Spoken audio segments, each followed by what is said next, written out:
Welcome everybody. Nice to see some new people, and nice to see some old people, some old friends, some young old people. So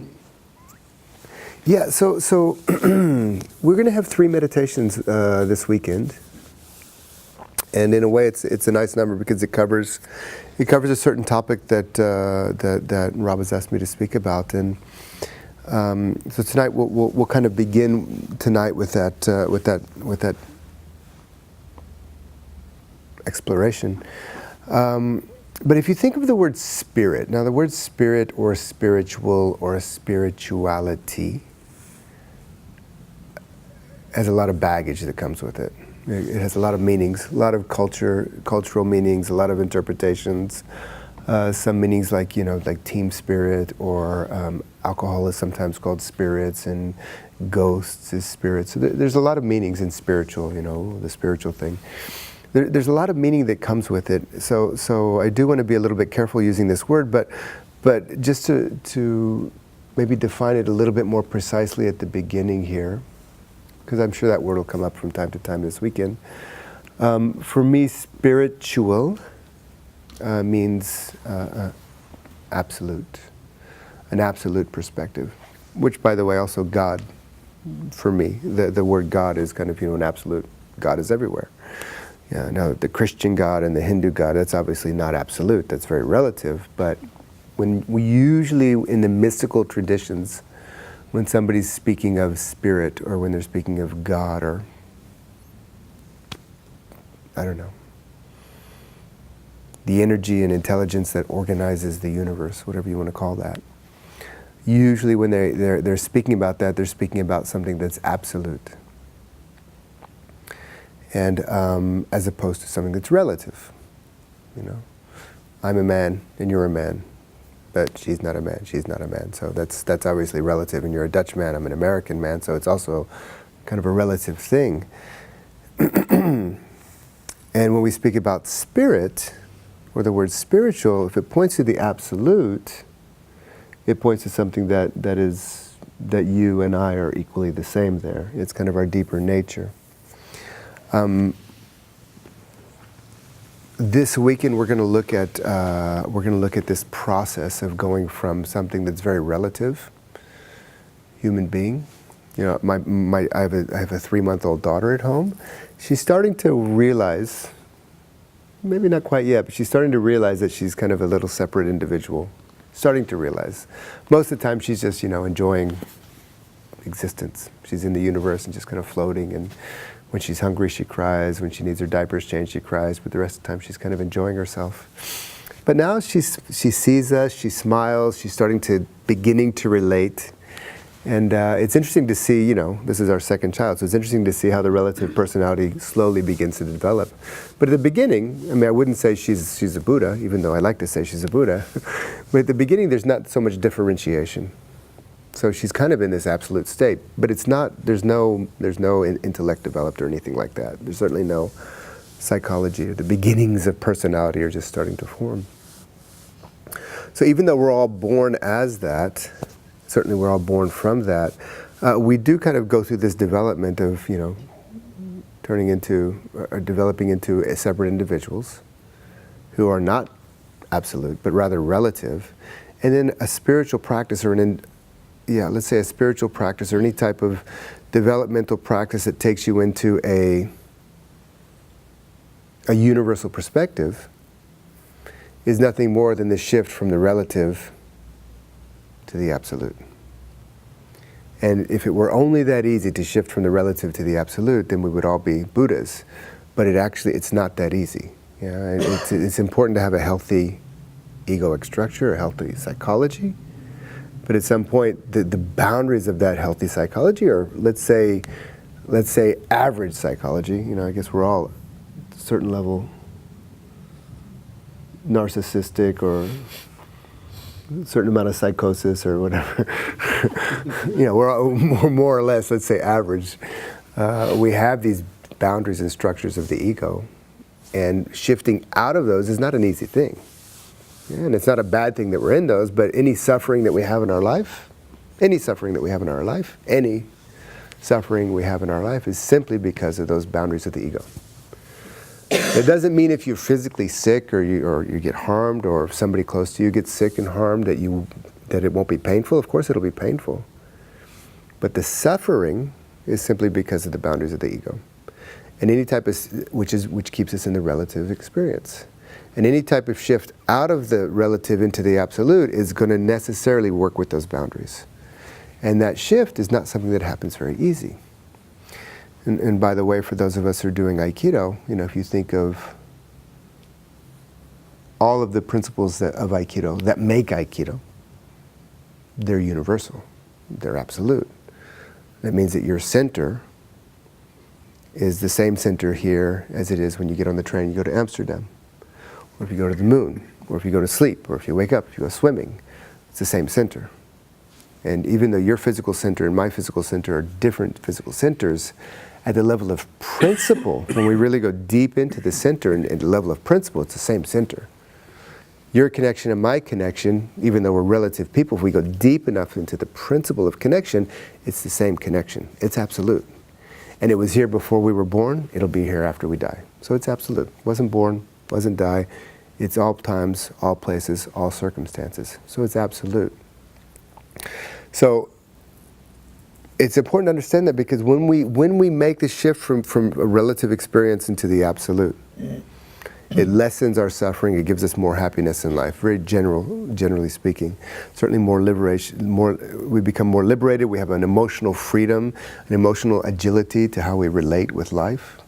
We're not so stuck sometimes. That shift can be seen as happening in three stages. The process. And the first stage is called waking up. That we wake up to the fact that, I have a physical center. Or we wake up to the fact that, wow, connection is real. Wait, we're connected, we're not connected. We wake up to that truth. We wake up to the fact that usually our mind is in the past, ruminating in the past, or the mind is planning or projecting towards the future constantly in the past or the future. Then somebody asks you to pass the salt, and you wake up and you pass the salt, but then you think, gee, why did he ask me to pass the salt? He could have got the salt by himself. You back to the past. That's just what the mind does. Now we might wake up, we might do a mindfulness course, we might start meditating, we might start doing Aikido, and we might begin to see that it's nice to be present, number one, but number two, we realize, wow, my mind is all over the place. It's in the past, it's in the future, constantly. So that's kind of a waking up stage. To change that, first you have to see it. Once you see it, then you have to accept it. Once you accept it, then you can slowly begin to practice to start to make that shift. So waking up is actually waking up to any type of universal perspective, certainly an absolute truth, not my truth and your truth and the scientific truth and the religious truth and all these different, clearly relative truths, but something that's absolute, unconditional love. Most human beings can kind of get there. We may not experience it, but yeah, okay, unconditional love, sure. Love him, love her, love them, love those people over there. I can kind of stretch myself, but to really go into it, all the saints, all the spiritually awakened men and women from human history have said that, well, no, it's unconditional. I don't have to accept. I can accept. I may agree. I may disagree. It may be. I can see clearly if it's right or if it's wrong, but I can still unconditionally love. That's a universal truth. It's an absolute perspective. So the way that this usually happens when we do this process is at the beginning, we might have some experience of some type of absolute perspective. It just happens in life, but usually it comes in contact with another person. It could be a teacher, it could be a parent, it could be a friend, it could be a romantic relationship, even though that becomes very personal. It could be an intense experience in life, the birth of a baby, the death of somebody you love. But usually this kind of waking up experience happens in contact with another person. This is stage number 1. We get it, we wake up, wow, and then it slips away. A few minutes, a few seconds, a few minutes, a few days, and then it's gone. It's just a memory in the past, and we can't access it again. I woke up, it is difficult for me to get there again. This is when we need to come into the second stage of development, which is growing up. That I saw a truth, it's a deeper truth than my relative truth. Not everybody does Aikido here, but in Aikido, it's what's unique about Aikido as a martial art, what is exceptional. In other words, the other martial arts don't have this aspect within them, is that Aikido is a 100% life-affirming martial art. And the fundamental injunction that we got from the founder, he was spiritually awakened, was that true victory is victory over yourself. In most other martial arts, I haven't found one yet. Even the spiritual martial arts like Tai Chi, it's a zero-sum game. One person wins, one person loses. And certainly in Aikido, we're playing the zero-sum game all the time because we're imperfect human beings. But the spiritual intention of Aikido is a win-win, where in the middle of a conflict, without conceding your position, without giving up, without agreeing to disagree, without defeating the other person, it resolves in a way where both people are 100% satisfied. And that's the spiritual, and it's a beautiful, incredible experience in Aikido. It's incredibly hard to do. I mean, you create the conditions. Basically, there's nothing you can do to experience that in Aikido. There's a lot you can do to create the conditions, and then with practice, it starts to happen. But that's why it's a practice. So we have moments of awakening, and it's the waking up stage, and then we need to come into contact with a person or people or teachings or path or practice that helps us to be responsible for what we woke up to. So we go from the waking up stage to the growing up stage. Growing up means the truth that I know, that in a moment of conflict, if I can stay centered and connected and open and allow and listen and be present and responsive in the moment without conceding, without being aggressive, if I can stay there, that resolution can happen, which is kind of the most difficult thing for a human being to do because we're survival-oriented creatures. If I can practice that, then gradually that awakening that I had I'll start to be able to be more and more responsible for it. Doesn't mean I'll always be able to do it. Some days I'll be pretty good. Other days I'll be an asshole. You know, I'll get angry, I'll lose it, whatever. But it's my practice. And as soon as I lose it, growing up means that I have to be responsible for it. So growing up means that when you see something, you become responsible for it. And that's why we need teachers or dojos or practices or paths to help us be responsible. First we get it by ourselves, then we come into contact with a teacher or a group or a sangha or a dojo or practice that's constantly reflecting it to us to be responsible. And that's another long-term practice that we gradually begin to grow up. That's how we mature in the practice. And yet it's still a practice that we have and we lose. And we have and we lose. And we have and we lose and have and we lose. And that's normal. At the beginning we don't have it at all.